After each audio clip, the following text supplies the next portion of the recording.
In this first unit, we're going to look at right triangle and circular trigonometry. So let's review right triangle trigonometry and a little bit about right triangles in general. Trigonometry deals with the relations of sides and angles in a right triangle and with functions that depend upon angles. We're going to start just with right triangles to begin with. So let's review a little bit about Pythagorean triples. Pythagorean triples are sets of numbers that could be sides of a right triangle that are whole numbers. So that would be three numbers like 3, 4, and 5. 3, 4, and 5 could be sides of a right triangle because 3 squared plus 4 squared equals 5 squared. The same is true about 5, 12, and 13, 7, 24, and 25. I want you to notice something about the pattern of these because this will help us memorize the Pythagorean triples. Think about what happens when you add 4 and 5 together. That's 9. 12 and 13 added together are 25. 24 and 25 added together are 49. What you're going to notice is that each of those pairs of larger sides in the right triangle add up to the square of the smaller side. So we could easily generate a couple more. Let's start with another odd number, 9. And then the two other sides are going to have to be one different. Notice how for instance, 13 is just 1 bigger than 12. 25 is just 1 bigger than 24. So they need to be 1 apart, and they need to add up to 9 squared, or 81. So 9, 40, 41. And we can make 11, and then let's see, what would that be? That's going to have to add up to 121. So the other two sides, if they add up to 121 and they're just 1 apart, would be 60 and 61. Okay, so that's a real easy way to memorize those Pythagorean triples. You're going to use them a whole bunch. Okay, so there is one more Pythagorean triple, though, that is seemingly unrelated to these because you'll notice all of these start with an odd number. There is one more. And this one is 8, 15, and 17. 8 squared plus 15 squared equals 17 squared. But you'll notice this one's a little different pattern because 8 is an even number and 15 and 17 are 2 apart. This is actually just double the sides of 4, 7.5, and 8.5. Now, what you'll notice about 7.5 and 8.5 is they're 1 apart.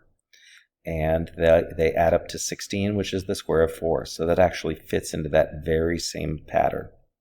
All right, so let's take a look at some triples. 3, 4, 5 is a triple, but any multiple of 3, 4, 5 would also be a triple. Times 2 and 6, 8, and 10 are also sides that could be a right triangle. 6 squared plus 8 squared equals 10 squared. Notice it's just double the 3, 4, 5 sides. If I take and multiply by the square root of 7, 5, 12, 13 becomes 5 root 7, 12 root 7, and 13 root 7. You'll notice this is all about similar triangles. The side lengths of one triangle are a multiple of the side lengths of the other, and they're the exact same type of triangle. They're going to be a right triangle with the exact same angles. 7, 24, 25, if we multiply it by 1 25th, we get 7 25ths, 24 25ths, and 1. And as I mentioned before, 4, 7.5, and 8.5 times 2 is 8, 15, and 17. All right, let's review a little bit about special right triangles. Special right triangles are the 45, 45, 90, and the 30, 60, 90 triangles. We can actually use Pythagorean Theorem to find side lengths in each of these special right triangles. Now, the easiest way for you to derive this one, rather than memorize it, I would so much rather you derive it than memorize it, is to notice that 2 of the sides will have to be the same length since we have 2 45-degree angles, and those 2 congruent sides are going to be opposite the 45-degree angles. Let's just make them 1 because 1 is a very easy number to work with. All right, let's take and find the hypotenuse now using the Pythagorean theorem. So 1 squared plus 1 squared is equal to c squared, and that's going to give us 2 is equal to c squared, and c is the square root of 2. So our 45-45 right triangle will always look like this, where the two shorter sides are 1 and the hypotenuse is the square root of 2. Any other triangle can be formed as a multiple of this or would be similar to this. Now let's take a look at the 30-60-90. This actually is derived by taking a half of an equilateral triangle. Well, if we're going to divide this equilateral triangle into two equal parts, then let's just go ahead and make each side length an even number. Let's make them 2. I put a little bracket on that one because I'm about to split it right down the middle. And when we split it right down the middle, each half is a 30-60-90 triangle. So when you get the half of the triangle, that half will look like this.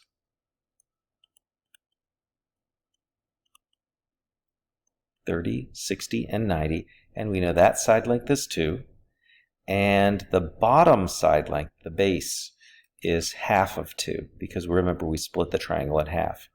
And now we're looking for one of the legs of the right triangle. Now we can again use Pythagorean Theorem. 1 squared plus b squared is equal to 2 squared. And that's going to give us 1 plus b squared equals 4. So b squared is equal to 3, and b equals the square root of 3.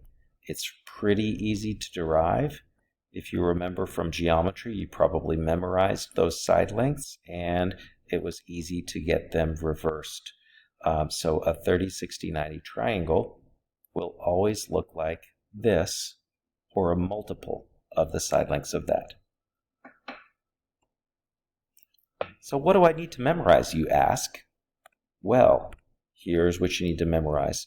45-45-90 triangle will look like this, or a multiple of that. 30-60-90 triangle, shortest side is 1, longer leg is square root of 3, hypotenuse is 2, or some multiple of that.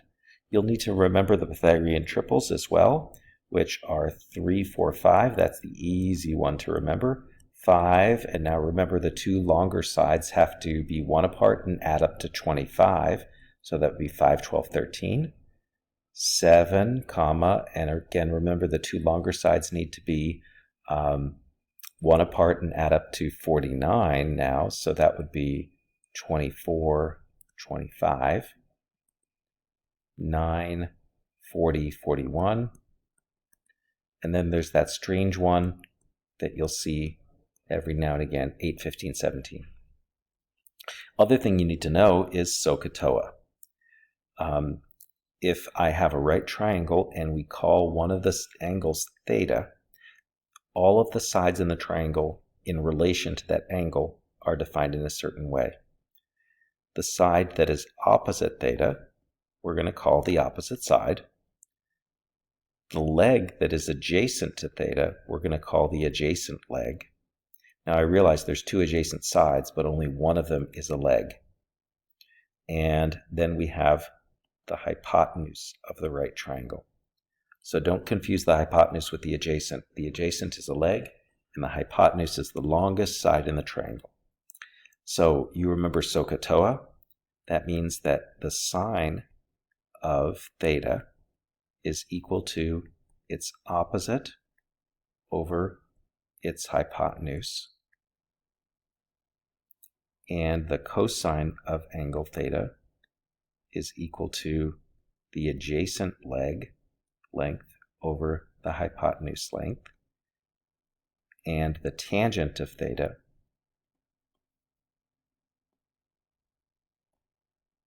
is equal to the opposite side over the adjacent side.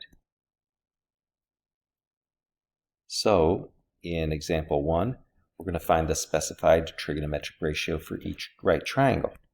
Now you notice one of the sides is missing, and we may actually need to find that side. In A, the hypotenuse is missing. if we do the Pythagorean Theorem, 3 squared plus 4 squared is equal to c squared in order to find c. And that's going to give us 9 plus 16 equals c squared, or 25 equals c squared. So that's going to give us a hypotenuse length of 5. And then the sine of angle Q is equal to its opposite side. So take a look at Q. Opposite is 3 over the hypotenuse, which is 5.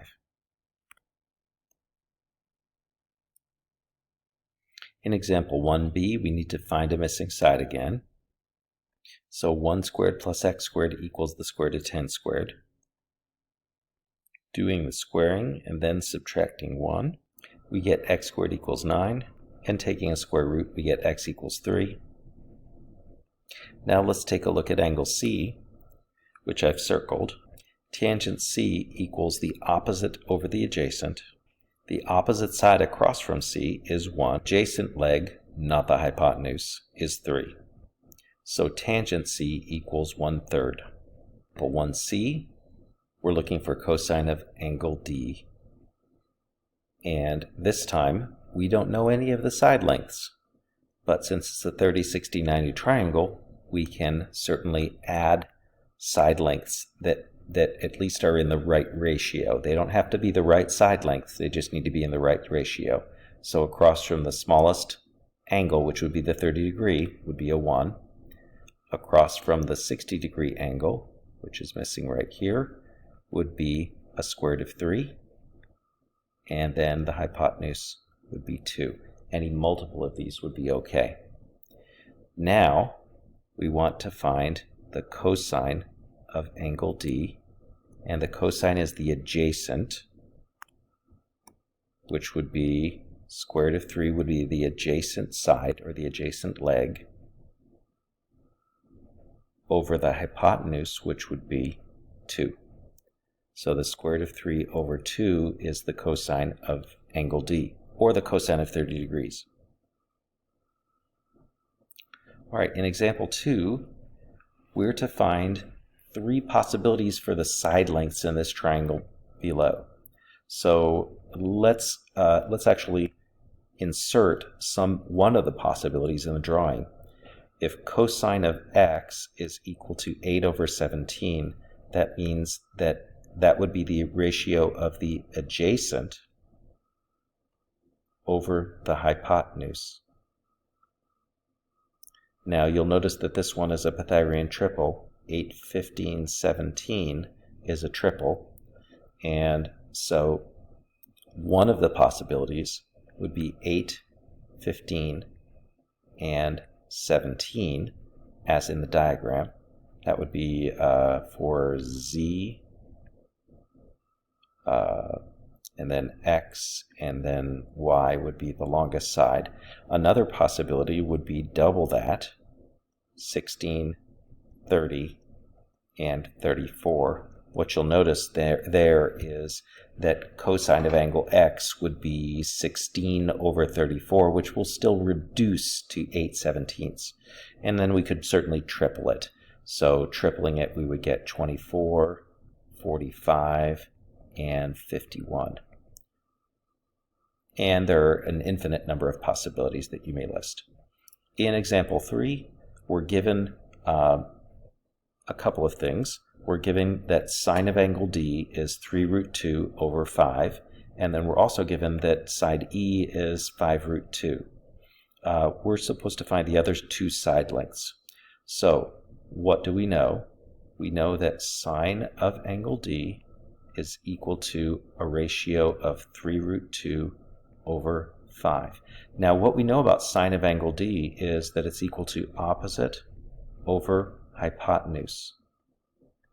That doesn't mean that the opposite side is 3 root 2 or the hypotenuse is 5. What it means is that they are in the ratio of 3 root 2 to 5. So what we're going to do here is we're just going to plug in the opposite side and the hypotenuse. Now the opposite side to angle D, which is the angle mentioned, is side D. The hypotenuse is 5 root 2. And once we've set up that equation, then you can cross multiply to get 5 times D equals 5 root 2 times 3 root 2. And multiplying the whole numbers, 5 times 3 is 15. Square root of 2 times square root of 2 is 2. So we get 15 times 2, or 30. And that's going to give us a D value of 6. All right, that's it for the first part of 1.1. You might want to take a break and then view the second video.